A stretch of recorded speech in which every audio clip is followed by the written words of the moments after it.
पदी जागा भरण्यासाठी उमेदवार म्हणून नामनिर्देशित झालो असल्याने ईश्वर साक्ष शपथ घेतो की कायद्याद्वारे प्रस्थापित झालेल्या अशा भारतीय संविधानावर मी खरी श्रद्धा व निष्ठा बाळगीन आणि भारताचे सार्वभौम व एकात्मता मी शिरोधार्य मानेन।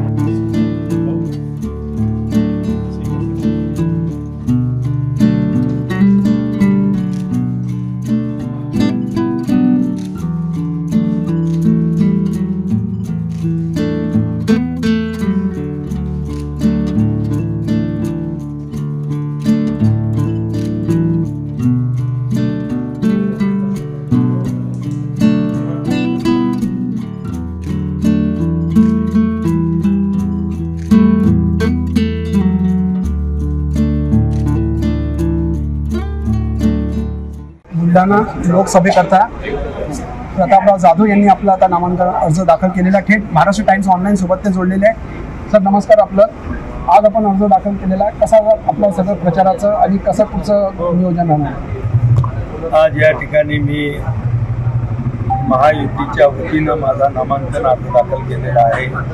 आज हा नामांकन अर्ज दाखल करताना जिल्ह्यातील सर्व महायुतीचे आमदार, मंत्री आणि आमचे सर्व घटक पक्षाचे अध्यक्ष, प्रमुख पदाधिकारी, कार्यकर्ते आज सर्व उपस्थित होते आणि त्यांच्या उपस्थितीमध्ये आज मी अधिकृत महायुतीचा उमेदवार म्हणून अर्ज दाखल केलेला आहे। इतर महायुतीच्या वतीने काही अर्ज घेतल्या गेलेले आहेत, याबद्दल काय सांगाल? कसं काय? नाही, अजून काही नाही, त्याला आता उमेदवारी डिक्लेअर होईपर्यंत विभागला अनेकांच्या त्या ठिकाणी इच्छा असतात, अपेक्षा असतात, ते काही चुकीच्या नाही। निश्चितपणानं माझा अधिकृत अर्ज भरला गेलेला आहे। 8 तारखेपर्यंत सगळी परिस्थिती क्लिअर आहे।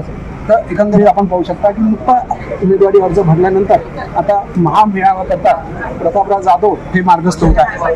अमोल सराफ, महाराष्ट्र टाइम्स ऑनलाईन, बुलढाणा।